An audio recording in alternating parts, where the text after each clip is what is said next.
The morning sun pierced the grey haze above Washington, D.C., slicing through the columns of the federal courthouse like truth fighting to reach the surface.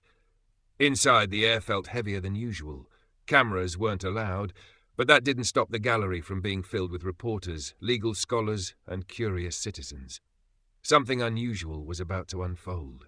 Karoline Leavitt, dressed in a navy blue blazer with a discreet American flag pin on her lapel, sat at the defense table with her legal team. Her face was unreadable, part calm, part calculating, part ready for a fight. Her name had been in headlines for weeks, and not just in political circles. This hearing wasn't about campaign finances or routine procedure. No, this was something far more symbolic.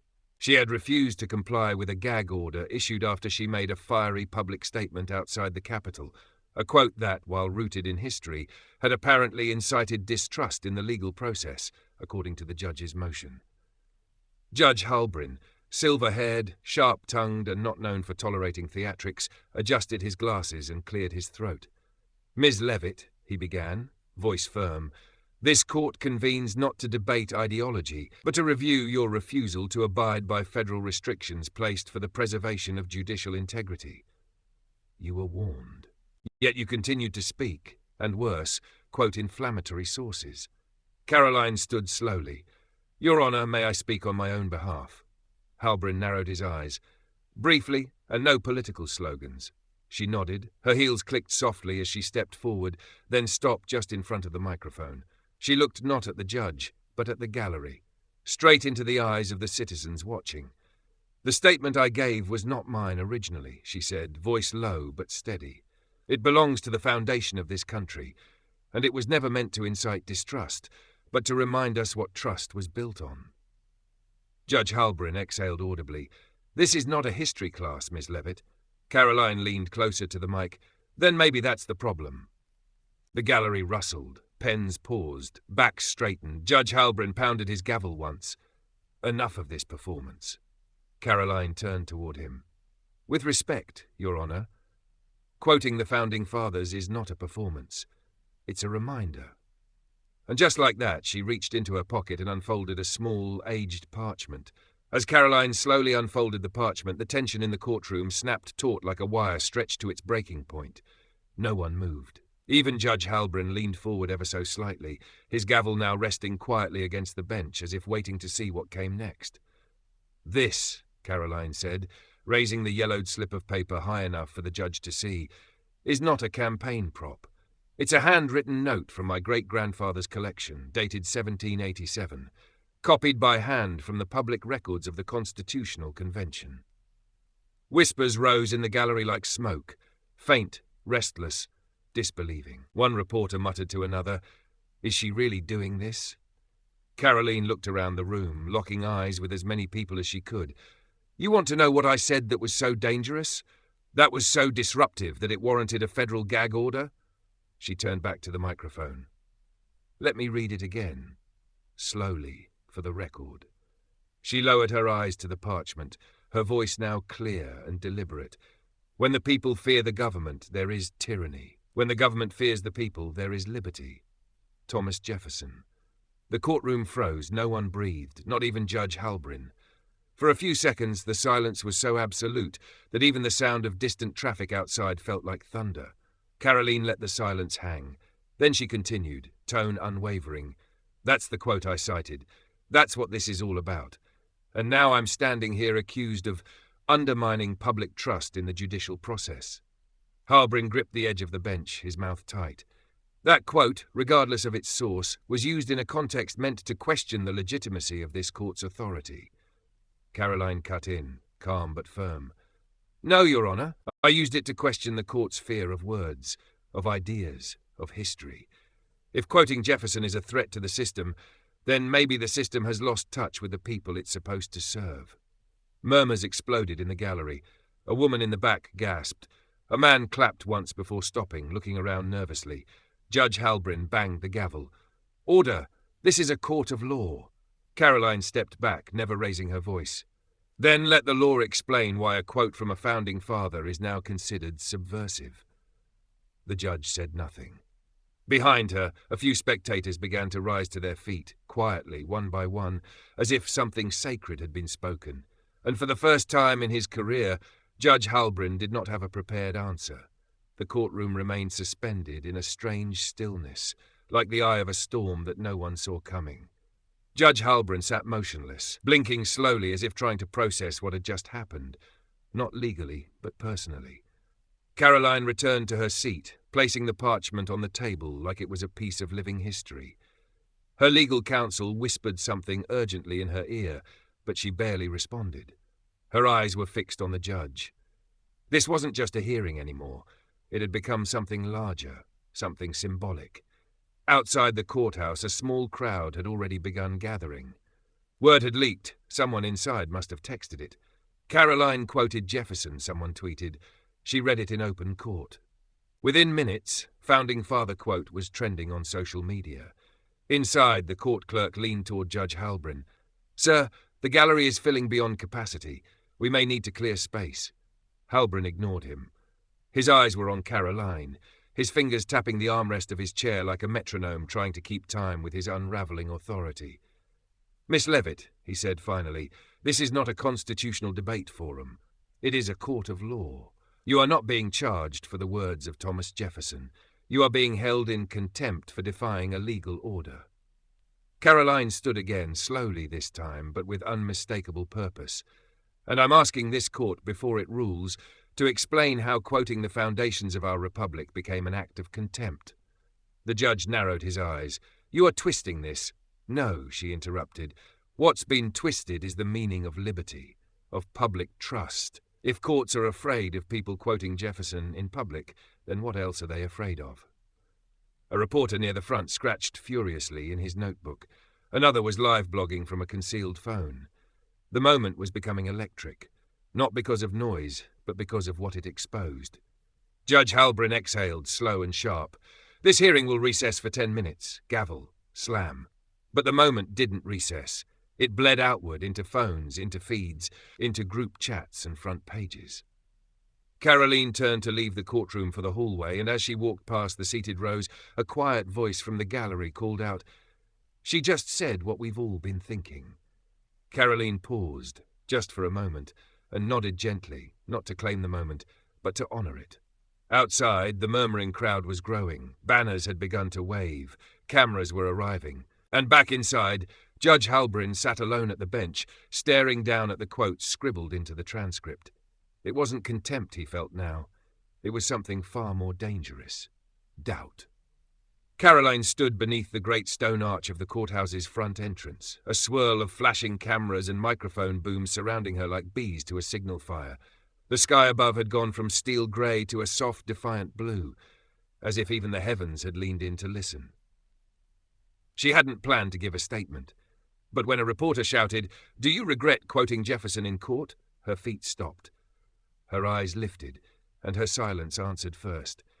Then she stepped up to the impromptu podium that had been formed by a half-circle of journalists and onlookers. She cleared her throat, not to speak louder, but to speak clearer. "I did not come here to grandstand. I did not come here to pick a fight. I came here because I was told that quoting a founding father outside a federal building was dangerous." Clicks, flashes, a boom mic tipped closer. "I was told the courtroom is a sacred space, I agree, but if it's sacred, it must also be honest. And honesty demands we ask, when did quoting Jefferson become a threat to judicial order?" Behind her, the courthouse doors opened. Her lawyer emerged, phone in hand, whispering, "It's everywhere. Clips of the quote, the judge's reaction, viral. All of it." Karoline gave a subtle nod, then continued, facing the crowd. "I don't fear consequences. I fear forgetting. Forgetting that the voices who wrote this nation's foundation did so not to be buried in books, but to be spoken aloud, especially when the system forgets who it serves." A cheer rippled through the crowd. Someone in the back yelled, "Say it again!" And she did. "When the people fear the government, there is tyranny. When the government fears the people, there is liberty." This time it wasn't said to challenge the judge. It was said for every camera, every child watching from home, every teacher who'd ever wondered whether history still mattered, every veteran, every whistleblower, every citizen who'd ever been told to sit down, be quiet and comply. The chant started low, hesitant. Then it grew. Liberty! Liberty! Karoline looked back toward the courthouse. Inside, Judge Halbrin could hear it through the thick walls. He turned toward his clerk. "I want her back in the courtroom. Now." The air outside vibrated. A line had been drawn, not in anger, not in violence, but in memory. A quote had crossed the threshold of history and become a sword again. The bailiff's voice was terse as he stepped out through the courtroom doors. "Miss Leavitt, the judge has recalled the session immediately." Karoline turned to her legal team. They nodded. Her attorney, a seasoned First Amendment specialist, leaned close. "They're scrambling. This isn't about contempt anymore. He's trying to regain control." She didn't answer. She was already moving, back through the columned entryway, past the stone eagle etched above the door, and into the halls that had suddenly become a battleground of ideas, not just laws. As she entered the chamber, every head turned. The courtroom was even fuller than before. Word had spread. Young aides in suits lined the back. A few war veterans stood against the wall, arms crossed. Several held pocket constitutions. Judge Halbrin was seated, motionless, like a man trying to prevent a dam from bursting with only his presence. "Ms. Leavitt," he said sharply, "you will refrain from making any further public statements until the matter of this contempt charge is resolved." Karoline took her place at the podium once more. She didn't raise her voice. She didn't need to. "Your Honor," she said with respect, "I've been charged with contempt for repeating the very words that shaped this republic. You've asked me not to speak again in public, but this courtroom is public. The transcript is public. The Constitution is public." The judge shifted. "You are deliberately politicizing these proceedings. I am defending the right to speak without fear. Not just mine. Everyone's." There was silence. Then, slowly, she reached into her bag and pulled out a thin, weathered booklet. She held it up for all to see. It was the U.S. Constitution. "I brought this not as a symbol, but as evidence," she said. "Evidence that no courtroom, no judge, and no government body, no matter how powerful, stands above the rights it guarantees." Judge Halbrin snapped, "This is not a rally, Miss Leavitt." She turned toward him. "It never was. You made it one the moment you silenced a citizen for quoting a founder." The room held its breath. Behind her, a quiet rustling spread, the sound of dozens of people pulling out their own copies of the Constitution. They hadn't coordinated. They hadn't planned it. They had simply come prepared. Halbrin's gavel didn't fall this time, because deep down, even he knew. No sound could overpower the voice of history, rising in real time. The sight was surreal. Men in suits, women in dresses, students in sneakers, veterans in faded jackets. One by one, nearly half the courtroom silently held up their pocket, constitutions like lanterns in the dark, not as a protest but as a reminder. Karoline stood still, saying nothing for a moment. She didn't need to. The message had already been delivered. What began as a lone voice reading a founding father's quote had evolved into something more, a spontaneous constitutional demonstration, silent yet undeniable. Judge Halbrin's jaw tightened. He looked out over the crowd. For the first time in his judicial career, the authority he wielded seemed hollow. "These displays," he said, trying to regain composure, "are highly inappropriate in a court of law. This is not the place for—" A woman in the gallery stood up. Early 40s, quiet strength in her eyes, she held her Constitution to her chest. "With respect, Your Honor," she said softly, "if not here, where?" The judge froze. And then another voice, a man, older, from the back. "You swore an oath to that document, sir. So did she." Judge Halbrin looked toward the bailiff, who was motionless, and even he had a small blue booklet tucked into his chest pocket. Karoline stepped forward, but not toward the judge this time, toward the people. "When I quoted Jefferson, I wasn't attacking the law. I was honoring its origin. I wasn't undermining trust. I was restoring it." She glanced back toward the judge. "Contempt of court isn't just about breaking rules. It's about disrespecting the process. But let me ask you this, Your Honor. What greater contempt can there be than silencing the very voices that keep the process honest?" The silence was deafening and profound. Even the stenographer paused for a beat, her fingers hovering over the keys. Karoline didn't gloat. She didn't raise her voice. She simply placed the Constitution on the lectern, gently, and then said, "This isn't mine. It's ours, and it doesn't belong in a drawer. It belongs in our mouths, in our hearts, in our courts." The words echoed with more force than any closing argument, not because they were loud, but because they were true, and truth, in that moment, had become contagious. Judge Halbrin sat unnaturally still, his hand hovering above the gavel but unmoving, as if even he understood the weight of that moment. His robe felt heavier. His bench, higher than the crowd, suddenly felt farther from the people than it had ever been. His eyes drifted across the courtroom. Not a single person looked afraid. Not of him, not of the system, not of the consequences. They looked awake. It unnerved him. He glanced toward the wall behind him, where the American flag hung beside a carved seal of justice. And for the first time in a long career, Halbrin wondered if he was the one on the wrong side of the law, not in statute, but in spirit. He cleared his throat, voice more careful now. "Ms. Leavitt, you are correct in one thing. This court is obligated to uphold the Constitution." Karoline didn't move. She simply waited. "And yet," he continued, "there are limits placed on speech for the preservation of order, decorum, and the fair administration of justice."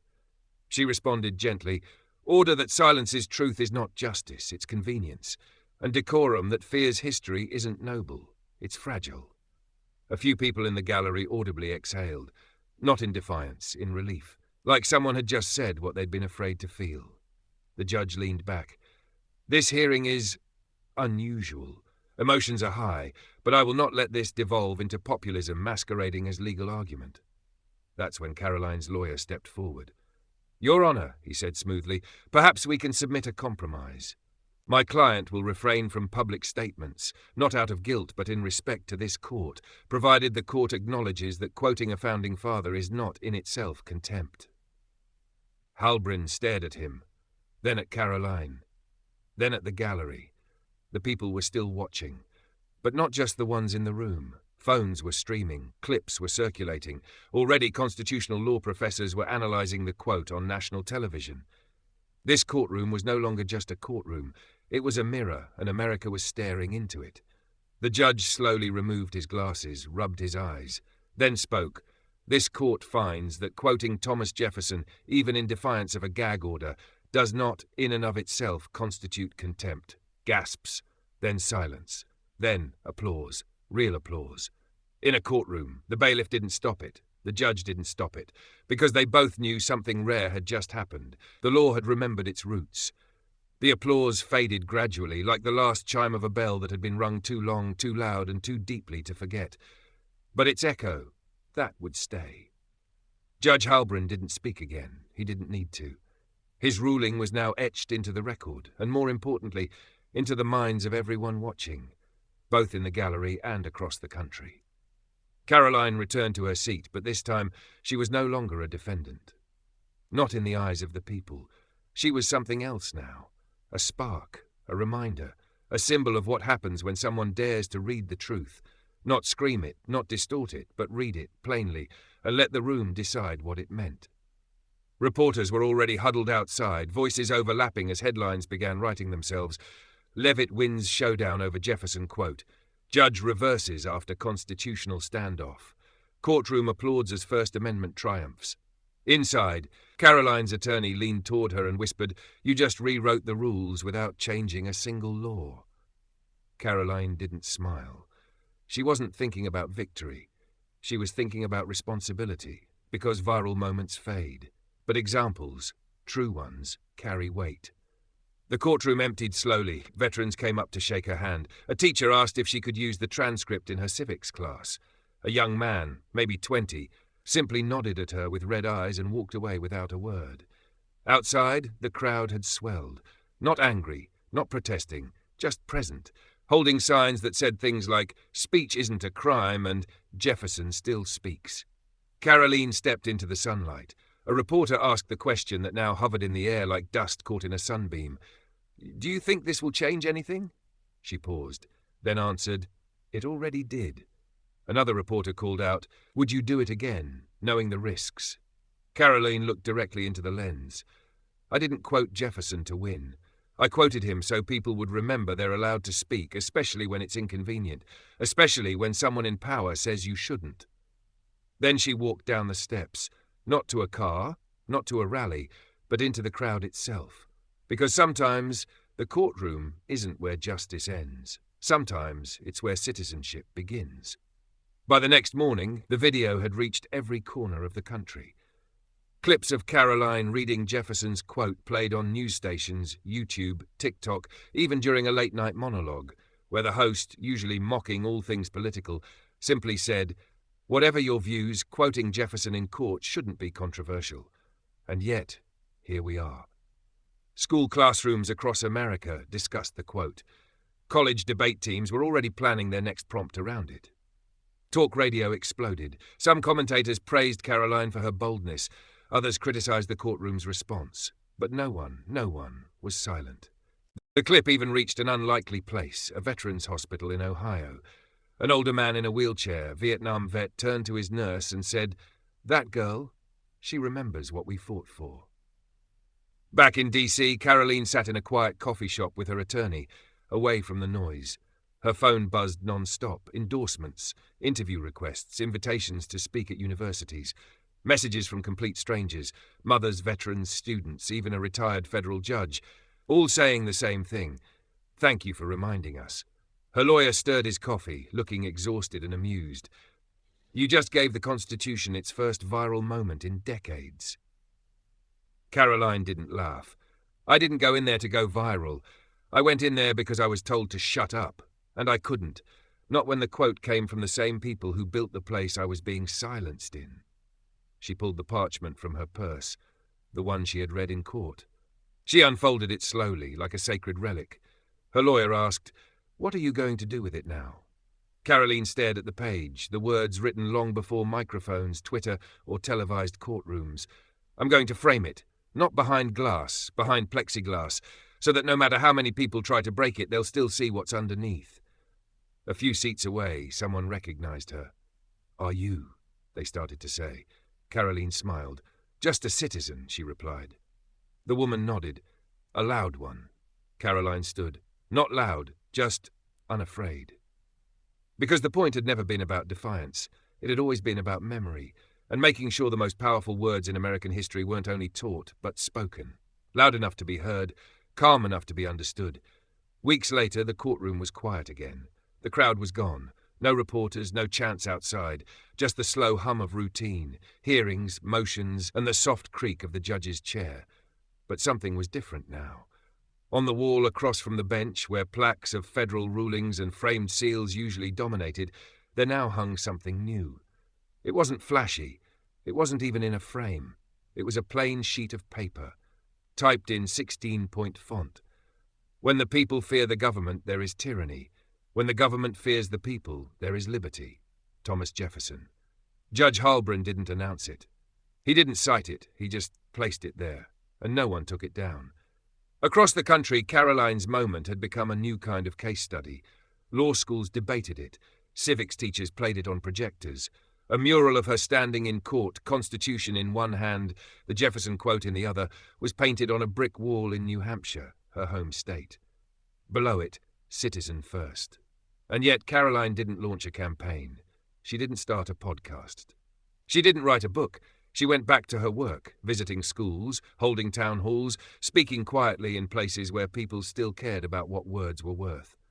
One day, a high school student in Ohio stood up during a Q&A and asked, "What gave you the courage to say that in court?" Karoline smiled gently. "I didn't feel courageous," she said. "I felt accountable." The room was still. She continued, "If the only time we quote the Founding Fathers is on the 4th of July, we've turned our inheritance into a holiday. But if we quote them when we're afraid, when we're challenged, when we're told to be quiet, then we're keeping their words alive." She looked around the room. "And I don't think freedom dies in gunfire. I think it dies when silence becomes the only acceptable answer." That line, "Silence becomes the only acceptable answer," would become the title of a documentary a year later. It would win awards, not for production, but for timing. Because Karoline hadn't just changed a courtroom. She reminded a nation that sometimes the loudest revolution comes not from a riot, but from a sentence read at the right time by someone unwilling to forget who we were supposed to be. And somewhere, on the wall of a judge's private office in D.C., that quote still hangs.